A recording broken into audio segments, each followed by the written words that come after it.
घरामध्ये जर भाजीला काही नसेल ना, तर हा व्हिडिओ नक्कीच शेवटपर्यंत पहा.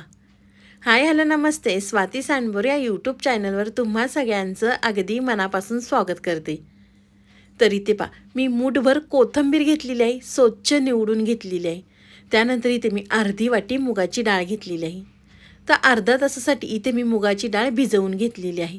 तर तुम्ही या ठिकाणी पाहू शकता, मुगाची डाळ छान भिजलेली आहे. त्यानंतर मुगाच्या डाळीमधलं सगळं पाणी काढून घेते. मुगाच्या डाळीमधलं पाणी काढल्यानंतर मुगाची डाळ आपण एका साईडला ठेवून देऊया. इथे मी कोथिंबीर निवडून स्वच्छ धुवून घेतलेली आहे. धुतल्यानंतर आपल्याला कोथिंबीर चिरून घ्यायची आहे. घरामध्ये जर कधी भाजीला नसेल आणि तुम्हाला जर प्रश्न पडला असेल ना, भाजी काय बनवायची, तर तुम्ही या पद्धतीने बनवू शकता. अगदी मूठभर कोथिंबीरमध्ये आणि अर्ध्या वाटी मुगाच्या डाळीमध्ये मस्त अशी रेसिपी होती. त्यामुळे व्हिडिओ कुठेसुद्धा स्किप न करता संपूर्ण व्हिडिओ पहा. तर तुम्ही या ठिकाणी पाहू शकता, मी सगळी कोथिंबीर चिरून घेतलेली आहे. त्यानंतर एका प्लेटमध्ये काढून घेते. इथे मी छोट्या आकाराचं मिक्सरचं भांडं घेतलेलं आहे. तुम्ही छोटं किंवा मोठं तुमच्याकडे जे असेल ते वापरू शकता. तर आपण भिजवून घेतलेली मुगाची डाळ आपल्याला सगळी मिक्सरच्या भांड्यामध्ये काढून घ्यायची आहे. त्यानंतर इथे मी 2 मिरच्या, 4 ते 5 लसणाच्या पाकळ्या, 1 इंच आपल्याला त्यामध्ये आलं घालायचं आहे. आलं घातल्यानंतर इथे मी छोटा 1 चमचा आपल्याला जिरे घालायचे आहेत. जिरे घातल्यानंतर मिक्सरला आपल्याला थोडंसं जाडसर वाटून घ्यायचं आहे. खूप जास्त जाडसर वाटू नका, अगदी व्हिडिओमध्ये दाखवले ना त्या पद्धतीने वाटून घ्या. तर इथे मी एका भांड्यामध्ये वाटलेली डाळ काढून घेते. तर त्याच मिक्सरच्या भांड्यामध्ये आपल्याला वाटण तयार करून घ्यायचं आहे. वाटणामध्ये इथे मी सुकं खोबरं घेतलेलं आहे. अर्धी वाटी या ठिकाणी मी सुकं खोबरं पातळ चिरून घेतलेलं आहे.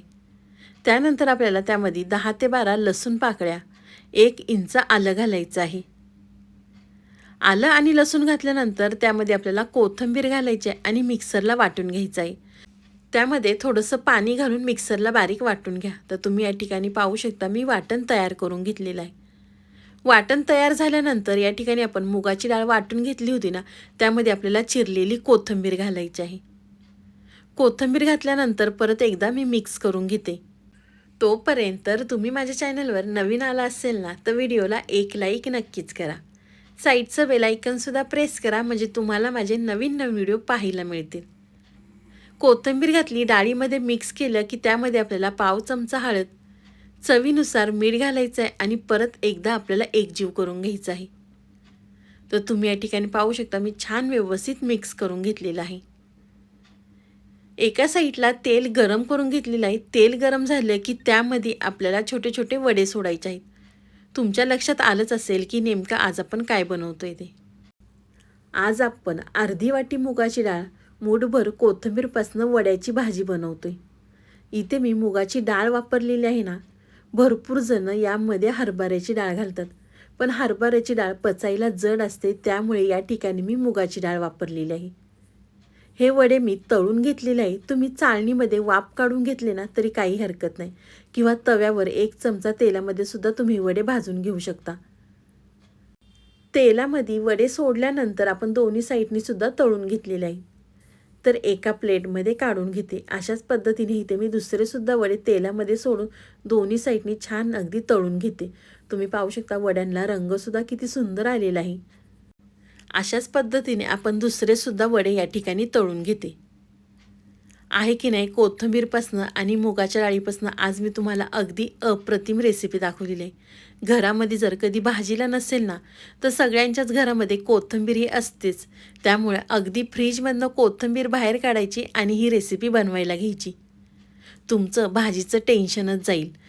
सगळे वडे तळल्यानंतर या ठिकाणी तेल कढईमध्ये खूप आहे, त्यामुळे एका साईडला थोडंसं तेल काढून घेते. तर त्याच तेलामध्ये आपल्याला 2 तमालपत्र, इथे मी 2 कांदे बारीक चिरून घेतले होते.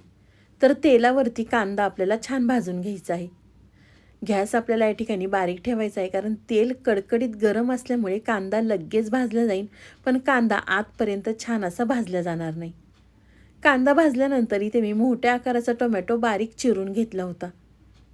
टोमॅटोसुद्धा कांद्यावरती घातल्यानंतर त्यामध्ये आपल्याला मीठ घालायचं आहे. आपण जेवढं भाजीसाठी मीठ घालणार आहोत ना, ते मीठ या ठिकाणी मी टोमॅटोवरती घातलेलं आहे. मीठ घातलं की टोमॅटो लवकर मऊ होतात आणि छान अगदी व्यवस्थित भाजल्यासुद्धा जातात.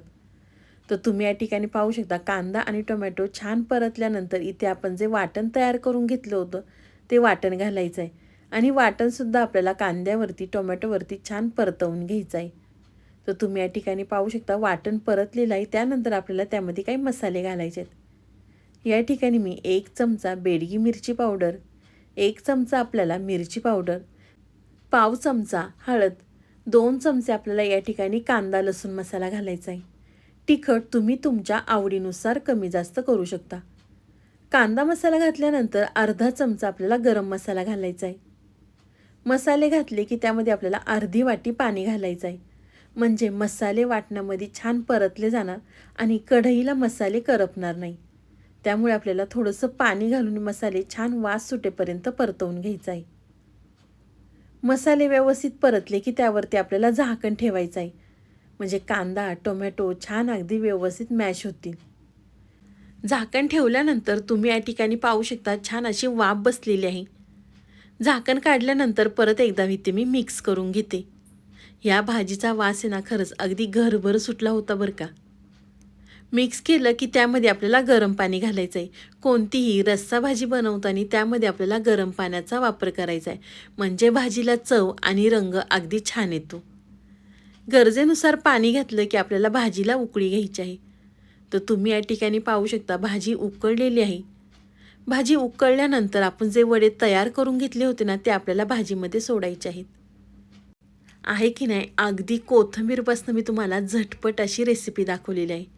तुम्ही जर एकदा बनवली ना तर आठवड्यातनं 2 ते 3 वेळा नक्कीच बनवाल आणि लहानांपासून मोठ्यांपर्यंत खरंच सगळे आवडीने खातील. ग्रेव्हीमध्ये वडे सोडले की आपल्याला ग्रेव्हीला परत एक उकळी घ्यायची आहे. वड्यांच्या आतपर्यंत ही ग्रेव्ही गेली ना तर वडे खायलासुद्धा अगदी छान लागतात. त्यामुळे आपल्याला ग्रेव्हीमध्ये वडे सोडल्यानंतर छान एक उकळी घ्यायची आहे. तर तुम्ही या ठिकाणी पाहू शकता ग्रेव्ही मस्त अशी उकळलेली आहे.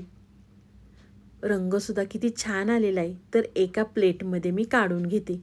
तर गरमागरम तुम्ही बाजरीच्या भाकरीसोबत किंवा ज्वारीच्या भाकरीसोबत किंवा चपातीसोबतसुद्धा खाऊ शकता. मस्त आपली कोथिंबीरपासून चमचमीत अशी भाजी तयार झालेली आहे. तुम्हाला ही माझी आजची रेसिपी कशी वाटली ती मला नक्कीच कमेंट करून सांगा. व्हिडिओ आवडला तर व्हिडिओला लाईक कमेंट सबस्क्राईब करायला विसरू नका. तुम्ही माझा व्हिडिओ कोणत्या शहरातनं पाहता ते सुद्धा मला कमेंट करून नक्कीच कळवा. व्हिडिओ खूपच आवडला असेल ना तर व्हिडिओ शेअर करायला सुद्धा विसरू नका. तर चला पुन्हा भेटूया असाच एक छानसा व्हिडिओ घेऊन. तोपर्यंत स्वस्त का मस्त राहा.